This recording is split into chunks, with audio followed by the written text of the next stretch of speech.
Speaking development করার বিকল্প কোনো রাস্তা নেই, only one way.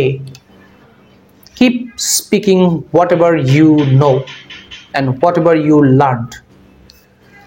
স্পিকিং করতে হলে দুইটা step. Step number 1, learn from any source. IELTS speaking মানে কি, কোনো বিষয়ভিত্তিকের মানে কোনো একটা সাবজেক্টের উপর, কোনো একটা টপিকের উপর আপনাকে স্পিক করতে হবে। ইদার এটা পার্ট 1, পার্ট 2 বা পার্ট 3। এক্সামিনার পার্ট 1 এ শুধুমাত্র আপনার নাম, আপনার বাবার নাম এগুলো জিজ্ঞেস করবে না, একটা টপিক নেবেন। Let's talk about now I would like to ask you some questions about space travel. Space travel is difficult, অথবা ইকো ট্যুরিজম, অথবা সায়েন্স, অথবা আর্টস। এখন যদি আপনাকে বুদ্ধিভিত্তিক প্রশ্ন করে উত্তর দিতে হবে, এখন যে কোনোদিন আলোচনাই করেন একটা টপিক নিয়ে, হিস্ট্রি নিয়ে জীবনে আলোচনা করেনি, ল্যাঙ্গুয়েজ নিয়ে জীবনে আলোচনা করেনি, পারফিউম নিয়ে জীবনে আলোচনা করেনি, সে উত্তর দিতে পারবে না। সো ফার্স্ট আপনাকে কি করতে হবে, স্পিকিং এর দুইটা step. Step number 1, you have to learn or gather knowledge about এই স্পেসিফিক টপিকস। পার্ট 1 এ কিছু স্পেসিফিক টপিক আছে না? তাহলে আপনি প্রথমে কি করতে হবেন, আপনাকে তথ্য কালেক্ট করতে হবে অথবা ডিসকাশন করতে হবে।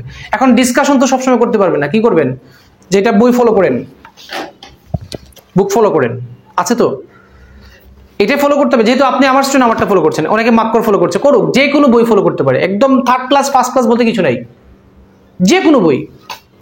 অনেকে বলে স্যার বই কঠিন, মাক্করের বই কঠিন। কঠিন সহজ বলতে আবার কি বোঝায়? আইএলটিএস রিডিং থেকে তো সহজ আছে।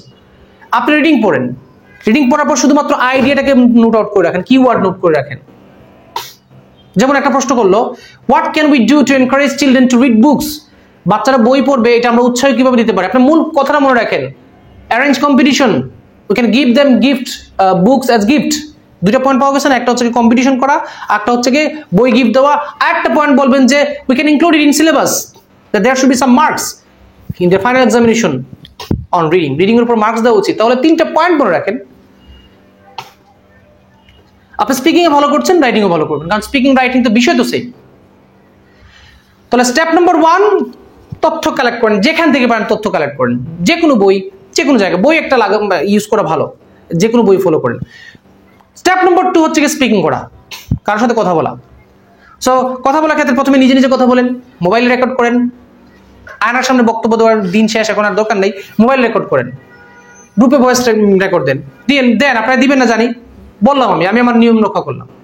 অথবা আপনার ক্লাসমেটের সাথে কথা বলেন, ফ্রেন্ডের সাথে কথা বলেন। এরা তো এই ক্লাসরুমে এদেরকে পাওয়া যায়, বাড়িতে থেকে এদেরকে পাওয়া যাবে না, তাদের সাথে স্পিক করেন। তারপর হচ্ছে আমরা যে স্পিকিং টেস্ট নেই, ছোট ছোট করে স্পিকিং টেস্ট দেন। তারপরে পার্শিয়াল টেস্ট আছে, মক টেস্ট আছে। এত স্টেপ করার পর তারপর হচ্ছে আপনার ফাইনাল পরীক্ষা। তো আপনি শিখলেন, বই ফলো করলেন। অনেকে আবার আমাদেরকে বলে, ফোন দিয়ে বলে, স্যার আপনার বই থেকে কি ওয়ারেন্টি আছে কিনা, 6.5 পাওয়া যাবে কিনা? তো আমি বললাম, বই আবার আপনাকে 6.5 কিভাবে ওয়ারেন্টি দিবে? বই তো কখনো 6.5 ওয়ারেন্টি। বই কি পরীক্ষা দিবে নাকি? পরীক্ষা তো দিবেন আপনি বই পড়লেন একরকম, অ্যাপ্লাই করলেন আর একরকম, তাহলে বই আপনাকে কিভাবে ওয়ারেন্টি দিবে? সো দ্য ফ্যাক্ট ইজ, আপনি অ্যাপ্লাই করার অভ্যাস করতে হবে আগে থেকে। সো এই দুইটা জিনিস, আর কোনো স্ট্র্যাটেজি নাই। হ্যাঁ, যে ফ্রেজগুলো শিখেছেন, আপনাদের বইতে শর্টকাট করে দেওয়া আছে ফ্রেজ 53টা, 53 ফ্রেজ দেওয়া আছে, এগুলো মাঝে মধ্যে ব্যবহার করবেন। অ্যাডভান্স ওয়ার্ড 70 দেওয়া আছে, এগুলো মাঝে মধ্যে ইউজ করবেন। আপনাদেরকে 1.5 পেজের দেওয়া আছে, কানেক্টর দেওয়া আছে, সবগুলো এই বই কিন্তু দেওয়া আছে, নাই বলতে পারবেন না। শর্ট লিস্টেড, সবই শর্ট লিস্টেড করে দেওয়া আছে।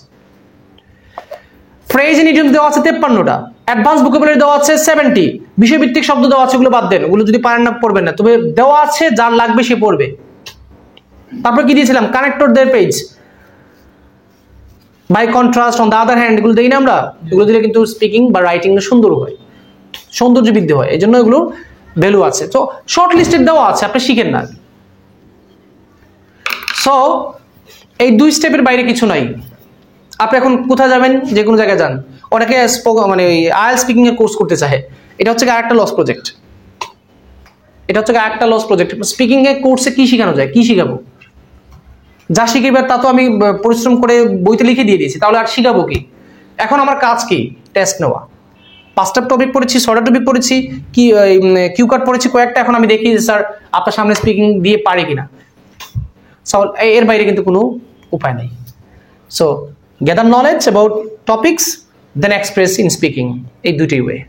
এর বাইরে কিছু থাকলে আমাকে বলবেন, আপনারা যদি কোথাও থেকে শিখেন শর্টকাট, আমারও শিখাইবেন। I like to learn.